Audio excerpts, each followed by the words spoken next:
ကုမ္ပဏီအသစ်ကိုအလုပ်စဝင်တဲ့ပထမဆုံးနေ့မှာတင်ဒီမျိုးသမီးဟာတယောက်ယောက်ရဲ့တမင်တွန်းလို့ခြင်းကိုခံလိုက်ရပြီး CEO ရဲ့နှက်ခမ်းကိုမတော်တဆနမ်းမိသွားခဲ့ပါတယ်။အဲ့ဒီအချိန်မှာပတ်ဝန်းကျင်တစ်ခုလုံးတိတ်ဆိတ်ငြိမ်သက်သွားပြီးသူမလည်းထိတ်လန့်တကြားနဲ့ CEO ကိုအမြန်တောင်းပန်ခဲ့ပါတယ်။ဒါပေမဲ့မမျှော်လင့်ပဲ CEO ကသူမကိုရုတ်တရက်ဖတ်လိုက်ပြီးအရန်လွှမ်းနေခဲ့တာလို့တွတ်ပြောနေခဲ့ပါတယ်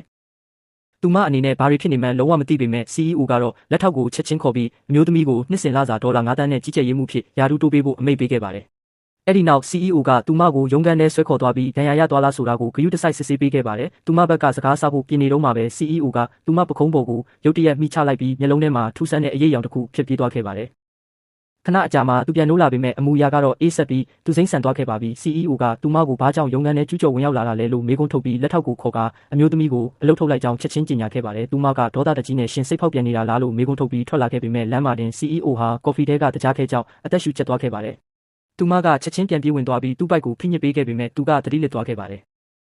ဒါကြောင့်သူမက CEO ကိုကြမ်းပြင်ပေါ်လဲချပြီးအရေးပေါ်အသက်ကယ်နည်းနဲ့အသက်ကိုကယ်တင်ပေးခဲ့ပါတယ်။ဒါတောင်မှသူမကိုမကြည့်ဖြူတဲ့မန်နေဂျာကကုမ္ပဏီကနေချက်ချင်းထွက်သွားဖို့နှင်ထုတ်ခဲ့ပါတယ်။သူမထွက်သွားပြီးတာနဲ့ CEO ကပြန်နိုးလာပြီးသူမကိုရှာပါတော့တယ်။သူကိုယ်တိုင်အလုပ်ထုတ်ခဲ့တာမှန်သိသွားတဲ့အခါမှာတော့ CEO ဟာဒေါသတကြီးနဲ့သူမကိုချက်ချင်းပြန်ခေါ်ခိုင်းခဲ့ပါတယ်။သူမနဲ့ပြန်တွေ့တဲ့အခါ CEO ကသူမကိုကိုရန်တော်အဖြစ်ခန့်အပ်ပြီးအိမ်မှာပါလိုက်နေဖို့တောင်းဆိုခဲ့ပါတယ်။သူမလည်းဒေါ်လာ9 သန်းရမယ်ဆိုတာကြောင့်သဘောတူလိုက်ပေမဲ့နောက်တနေ့မနက်မှာတော့ CEO ကထိတ်လန့်တကြားနိုးလာပြီးသူမဘာလို့အိပ်ယာပေါ်မှာရှိနေတာလဲလို့ထပ်မံမေးခွန်းထုတ်ပြန်ပါတယ်။အဲ့ဒီတော့မှသူမဟာ CEO ရဲ့ခန္ဓာကိုယ်ထဲမှာစိတ်နေစိတ်ထားမတူတဲ့ကိုယ်ရည်ကိုယ်သွေးနှမျိုးရှိနေတာကိုသဘောပေါက်သွားခဲ့ပါတယ်။ကုမ္ပဏီကိုပြန်ရောက်တဲ့အခါမှာလည်း CEO ကသူမကိုထပ်ပြီးအလုပ်ထုတ်ဖို့ကြိုးစားခဲ့ပါတယ်။ဒါပေမဲ့သူမက CEO ကိုယ်တိုင်လက်မှတ်ထိုးထားတဲ့စာချုပ်တစ်ခုကိုထုတ်ပြီးပြသလိုက်တဲ့အခါမှာတော့ CEO အနေနဲ့အံ့အားမြင်သက်သွားခဲ့ရပါတယ်။ဘာလို့လဲဆိုတော့စာချုပ်ထဲမှာအကယ်၍သူမကိုအလုပ်ထုတ်ခဲ့ရင် CEO ရဲ့ပိုင်ဆိုင်မှုအလုံးဟာသူမရဲ့အမည်ပေါက်ဖြစ်သွားမယ်လို့ရေးသားထားလို့ပဲဖြစ်ပါတယ်။